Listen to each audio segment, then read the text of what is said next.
കാഴ്ചയുടെ വിരുന്നൊരുക്കി കൊക്കുകൾ. നൂറുകണക്കിന് കൊക്കുകളാണ് മീൻ കൊത്താനായി കൂട്ടത്തോടെ എത്തുന്നത്.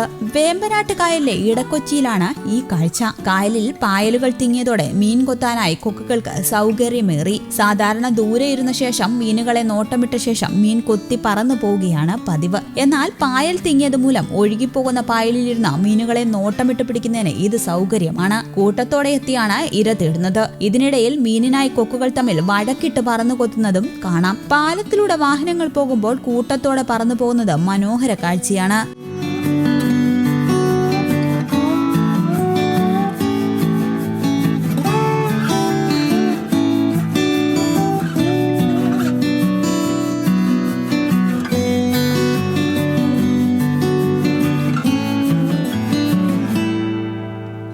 News desk Kerala Kaumudi.